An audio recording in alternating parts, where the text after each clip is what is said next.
Criollo. ¿Dónde está, cabrones? No, criollo, no. El criollo. No, criollo, no. ¿Por qué? ¿Por qué? Apenas mais um trago. Sistema Negro, RPW, RZO, Potencial 3, SNJ, Consciência Humana, em meu coração, eternos. Firmeza Matilha, Firmeza House, Capitão Cristóvão. Calçada pra favela, avenida pra carro, céu pra avião e pro morro descaso. Cientista social, Casas Bahia e tragédia, gostar de favelado mais que Nutella. Quanto mais ópio você vai querer, uns preferem morrer ao ver um preto vencer. Papel alumínio todo amassado, esquenta não mãe sem a cabeça de alho. Cartola. 6 anos, meu nome é Lorival Ferreira da Cruz, Lolindo Punho, Rei das Mulheres, e enfim, o que mais você quer? Cartola, virar que eu vi, tão lindo e forte e belo como Mohamed Ali. Canta rap, nunca foi pra homem fraco, saber a hora de parar é pra homem sábio. Rico quer levar uma com nós, cê que sabe, quero ver pagar de louco lá em Abu Dhabi. Eu sou nota 5 sem provocar lag, nota 10 é de Nadir, deprime sabotagem. Pode colar, mas sem arrastar, se arrastar a favela vai cobrar. Acostumado com sucrilhos no prato. Sou comanda dessa favela tem 40 anos de idade. 40 anos. A senhora gosta de morar aqui? Ah, eu adoro isso aqui, eu não gosto de outro bar.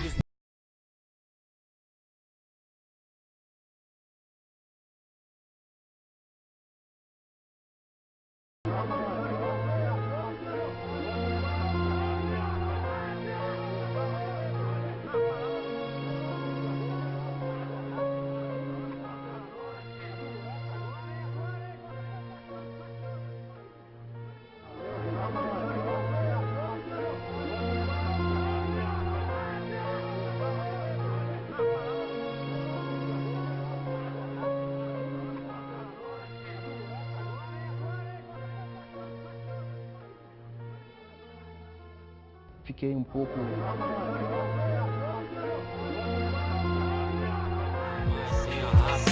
Se arrastar a favela vai cobrar. Acostumado com sucrilhos no prato, morango só é bom com a preta de lado. Pode colar mais sem a... Qual o seu nome, sua idade? Vicente Melo. 64 anos. Quando que você mudou pra cá? Oi? Quando que você mudou pra cá? 68. 68? Como que é o seu convívio aqui? Ué, então não tem nada a ver não. Minha vida é joia. Você se sente seguro? Seguro como assim? De Aqui, vida? Não. Você sabe alguma história da favela, daqui? A história aqui é muito comprida mesmo. Será que o senhor pode resumir um pouco? Um pouco. A favela aqui, quando eu mudei pra aqui, isso aqui não tinha água, não tinha luz, não tinha nada. Era confusão nas nada. Não tinha assalto, não tinha nada. Privada no meio do lote. Não tem negócio não. Tomar banho de bacia. Aí, no decorrer dos anos... Foi reunindo e virou assim do mundo aí. Você tem alguma proposta pra melhorar? Se tiver lazer, precisando de meu... O lazer é bom, agora por forma assim não tem como não. Tem onde crescer mais. Entendeu? O senhor acha que tá faltando lazer aqui dentro da... Aí é bom, o lazerzinho aqui é bom pra gente. É isso.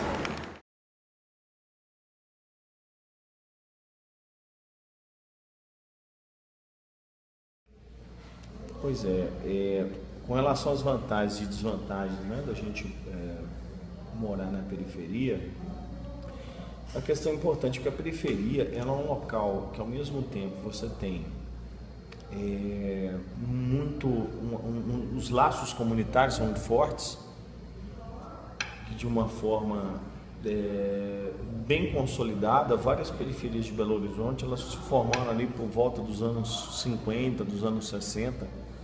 Então você tem pessoas que estão ali há mais de 50 anos morando no mesmo lugar e com laços realmente muito estreitos, né, de comunidade. Eu acho que essa é a grande vantagem. né? A vida comunitária, essa solidariedade entre os moradores da periferia, é uma solidariedade que não aparece, por exemplo, nos bairros de classe média. Esse padrão de moradia individualizado, compartimentalizado, né? Não é uma coisa que vai para a periferia. A periferia, a população, ela vai para a rua, ela convive na rua. Então o convívio social ele é muito mais estreito. Eu penso que é uma grande vantagem, né? Seria a maior vantagem. Como desvantagem, eu imagino, evidentemente, a segregação social, espacial, né? Que as pessoas da comunidade elas sofrem, né? Porque a pessoa que reside numa favela, principalmente, ela não tem um endereço, começa aí. Ela não tem um endereço, ela não tem um CEP, ela não tem, né? Ela não tem uma situação formalizada num loteamento, numa estrutura urbana. Então, muitas vezes o que a gente percebe é já uma segregação socioespacial. Ou seja, ele não vai ter esse tipo de acesso e isso fica realmente bem mais complicado, né? Esse preconceito que age sobre a população da periferia, ele é um preconceito também que tem um componente social, claro, né? Porque é um preconceito não só em relação ao lugar onde essa pessoa mora, mas à sua classe social, à sua linguagem, ao modo como ela se veste, né? A sua cor, né? Porque a favela ela tem cor, a favela ela tem uma cultura, né? Então vira um choque, né? Entre essa cultura do asfalto, a cultura do shopping center, a cultura, né, da classe média com a cultura da periferia. É daí que se produz o preconceito, né? E o preconceito ele age em todas as camadas da sociedade, seja na mídia televisiva, seja na própria ação do Estado, né?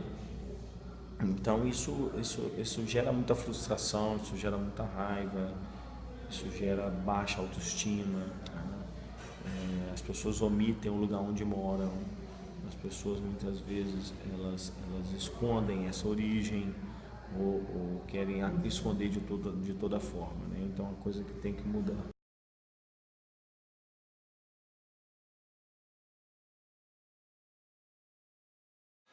Bom, a rádio surge na década de 80 numa brincadeira entre alguns amigos aqui do aglomerado Serra.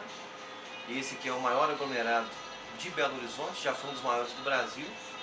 E por que dessa brincadeira? Porque chegou na década de 80 aqui no aglomerado a Rádio Del Rey, que hoje todo mundo conhece como Rádio 98. E esses amigos falavam entre eles, olha, a gente tem uma rádio no morro que não comunica com o morro, só fala com o asfalto.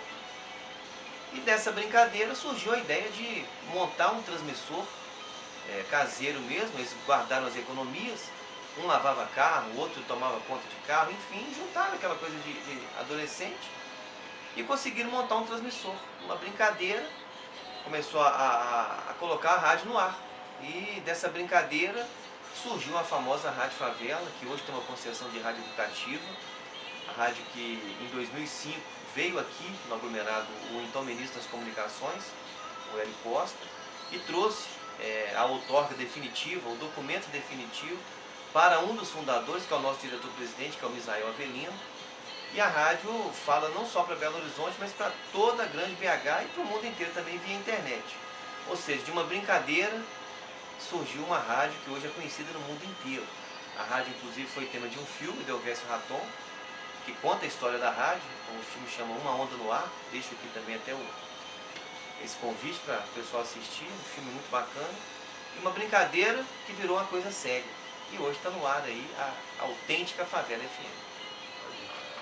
E essa brincadeira que ficou séria, como eu te falei, a rádio está no ar há mais de praticamente 20 anos. Esbarra na questão estrutural. A gente sabe das dificuldades hoje em manter uma emissora de rádio, não só aqui na rádio, mas todas as emissoras também. Tem os chamados apoios culturais, que são a iniciativa privada ou até mesmo o poder público que anuncia na programação da rádio.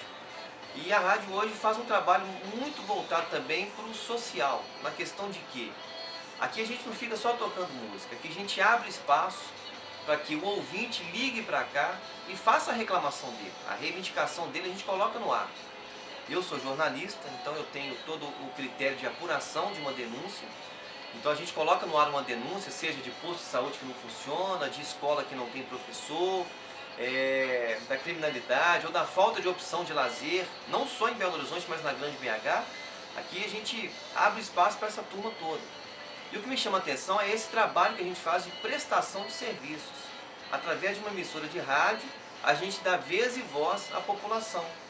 Aqui a gente está acompanhando, só para você ter uma ideia, há 1 ano e meio a gente está acompanhando a implantação do SAMU nas cidades que compõem a Grande Belo Horizonte. Foi criado um consórcio, desse consórcio fazem parte 103 cidades, incluindo algumas cidades da região metropolitana como Sabará, Santa Luzia, Ribeirão das Neves, Lagoa Santa. E essas cidades não têm o SAMU funcionando. Então são inúmeras as pessoas que ligam: poxa, Ramon, coloca no ar pra gente, é um absurdo o que acontece, a gente não tem um representante. Então acaba que a rádio é esse espaço onde o cidadão, já cansado de tanto sofrer e de apelar, e fala: poxa, deixa eu ligar na rádio para que a rádio me dê voz. E aqui literalmente a gente dá vez e voz para essa sociedade que sofre muito. E não só a gente abre espaço, como eu também uso o microfone para alertar a população da importância em saber votar. Porque aqui eu sempre cobro isso muito do nosso ouvinte. A gente fala com o público aqui da classe B, C, D e E, é o povão mesmo, e a gente sabe que é o povão que elege. Eu falo: olha, enquanto você, aí do outro lado que está me ouvindo, vender o seu voto literalmente, trocar em camisa de time de futebol, pedir um caminhão de areia, saco de cimento, o Brasil vai ficar do jeito que está. Então essa rádio me dá essa possibilidade de alertar, de cobrar das autoridades, que muitas das vezes eu chamo de incompetentes, o que elas deveriam fazer e não fazem, seja na área de educação, de esporte, lazer, cultura, saúde, mas também ao mesmo tempo eu cobro do ouvinte para que ele não seja vítima daquele momento que ele acha que está levando vantagem, que é vender o voto dele. Então o bacana dessa rádio é isso, porque aqui a gente presta serviço e com muita responsabilidade a gente alerta também a população sobre a importância que é de saber votar.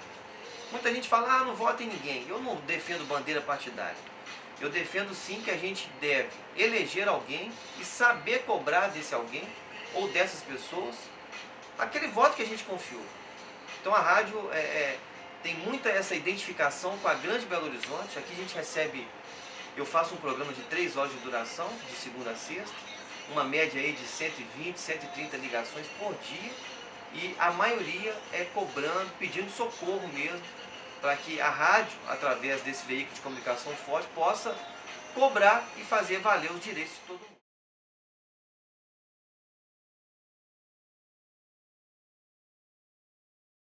É necessário que a pessoa tenha uma vida social fora daqui. O que é isso? Por exemplo, aqui é muito bom de morar, mas, por exemplo, você mora aqui durante a semana toda, você mora aqui e tal, mas uma pessoa que trabalha fora, uma pessoa que seja professora, por exemplo, contadora ou corretora de imóveis e trabalha para lá. Então ela sai daqui cedo e trabalha o dia inteiro, volta aqui e tal, etc., descansa a noite, dorme, tal, passa aqui o fim de semana, etc. Tal. Porque para pessoas que não trabalham fora, não têm atividade fora, ficar aqui 24 horas por dia durante 6 anos é muito solitário, sem vizinhos. Igual falou, por exemplo, se pelo menos aqui tivesse vizinhos, se aqui tivesse vizinhos, por exemplo, que você tivesse um relacionamento, né, toma um café com o outro, tal, etc. Tal. Mas não, aqui nós somos perfeitamente isolados. Então, para mim, isso não tem problema nenhum, porque eu passo 5 dias da semana lá enfrentando o trânsito, trabalhando, aguentando cliente e pegando barra pesada no serviço e tal. Então, os 2 dias que eu passo aqui sábado e domingo, para mim é maravilhoso, é muito melhor do que apartamento, casa, lá no bairro lá. Mas para ela, chegou a ponto dela, não vou falar em depressão não, mas ela quase entrou numa pré-depressão, a ponto de tomar remédio, a ponto de ter que tomar sonífero para dormir, etc. E tal. A moradora antes daqui, a Lúcia, que morava aqui, a Lúcia, amiga dela, chegou ela falava com a Márcia que chegou a tacar pedra em passarinho, porque ela estressou tanto com a calma, que a calma também estressa, que ela jogava pedra nos passarinhos, e foi ao médico, o médico falou, olha, Francisco, tira sua esposa de lá, ela está ficando doida, ela está passando por agressão já. Aí vendeu aqui, comprou uma casa lá no Barreiro e mudou para lá. Não... Bom, uma outra questão que é importante a gente falar é a questão do convívio, né, em comunidade, seja em espaços de condomínio ou de favelas, né?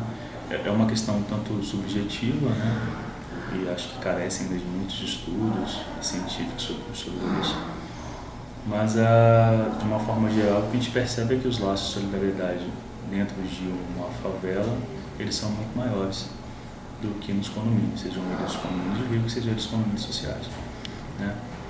Não só pela proximidade, mas também pela carência, né, de uma série a carência, né, de tudo, né? Então acaba que os laços eles são mais fortes do que por exemplo, num condomínio, né? O contato é muito maior e tudo mais, né?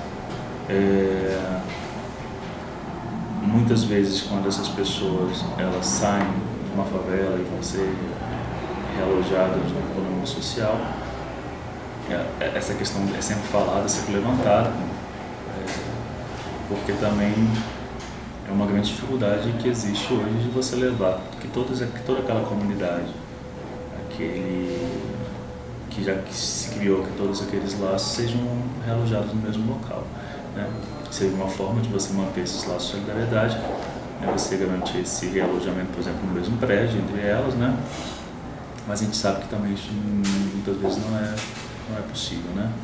Porque a gente não consegue, cada caso é avaliado de uma forma, né? Então, a Prefeitura de Belo Horizonte não consegue garantir que todas aquelas pessoas que foram realojadas foram removidas, sejam realojadas na mesma data, né? Então, os condomínios vão sendo ocupados, né? Mas é um problema, sem dúvida alguma, é algo que tem que ser enfrentado, tem que ser pensado, né? Até mesmo os movimentos sociais muitas vezes são enfraquecidos com isso, né? Porque existem movimentos dentro de locais onde há vilas, de favelas, né? Em que eles são enfraquecidos quando há assim, esse processo de emoção.